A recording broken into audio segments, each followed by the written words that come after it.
നാട്ടിൽ വന്ന കഴിക്കാൻ എനിക്ക് ഏറ്റവും പ്രിയപ്പെട്ട കറികളിൽ ഒന്നാണ് കേട്ടോ ചീര. ഒട്ടനവധി തരത്തിലുള്ള ചീരകൾ വീട്ടിലുണ്ടെങ്കിലും എനിക്കെന്നും പ്രിയപ്പെട്ടത് ശുക്രമാണി എന്ന് വിളിപ്പേരുള്ള ഈ ചീരയാണേ. എത്ര പേർക്ക് ഇതറിയാമെന്ന് എനിക്കറിയില്ല. ഇതിന് മറ്റെന്തെങ്കിലും പേരുണ്ടോയെന്നും എനിക്കറിഞ്ഞുകൂടാ.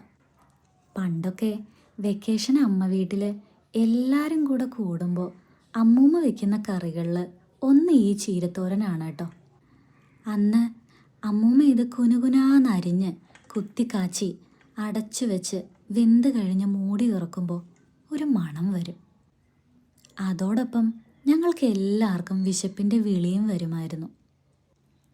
അന്നൊക്കെ പറമ്പിൻ്റെ അതിര് മൊത്തം ഈ ശുക്രമാണി ഇങ്ങനെ തല ഉയർത്തി നിൽപ്പുണ്ടാവും. എത്ര പേര് വന്നാലും വെച്ചുണ്ടാക്കാൻ പാകത്തിനുള്ള ശുക്രമാണി ചീര അവിടെ ഉണ്ടായിരുന്നു. അമ്മൂമ്മ ഉണ്ടാക്കുന്ന സ്വാദിൻ്റെ അത്രയ്ക്കൊന്നും വരില്ലെങ്കിലും ഇപ്പോഴും ഇതിൻ്റെ രുചി എനിക്ക് ഒരുപാട് ഇഷ്ടമാണ് കേട്ടോ. അന്ന് എല്ലാവരും കൂടെ വട്ടം വളഞ്ഞിരുന്ന് വർത്താനമൊക്കെ പറഞ്ഞ് ഈ ചീരത്തോരനും ഒഴിച്ചുകറിയൊക്കെ ആയിട്ട് കഴിക്കുമ്പോൾ കിട്ടുന്ന ഒരു മനസുഖം ഉണ്ടല്ലോ, അത് വേറെ ലെവലായിരുന്നേ. എനിക്ക് ഒരുപാട് ഇഷ്ടമുള്ളത് കൊണ്ട് മാത്രം നമ്മുടെ വീട്ടിൽ മതിലിനോട് ചേർന്ന് കുറച്ച് കൊമ്പ് കൊണ്ട് കുത്തിയായിരുന്നു. തളിർപ്പ് വരുന്നതൊക്കെ ഈ കോഴികൾ കൊത്തി തിന്നുമെങ്കിലും കുറച്ചൊക്കെ മേലോട്ട് പൊടിച്ച് വളർന്നിട്ടുണ്ട്. അമ്മൂമ്മ ഇതിൻ്റെ കൂമ്പ് മാത്രമാണ് കേട്ടോ എടുത്ത് വെക്കാറുള്ളൂ. അന്നൊക്കെ അവിടെ ഒരുപാടുണ്ടായിരുന്നല്ലോ.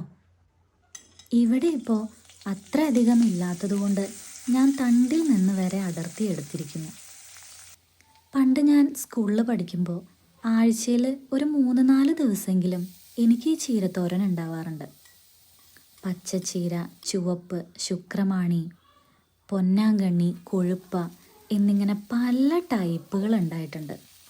പക്ഷേ അന്നൊക്കെ ഈ ചീരക്കറി ചോറിൻ്റെ കൂടെ കഴിച്ചിരുന്നത് ഒരു കറിയായിട്ടല്ല കേട്ടോ, ഒരു ഔഷധമായിട്ടാണ്. ഒരു നേരമെങ്കിലും ഒരു നല്ലൊരു ഔഷധം.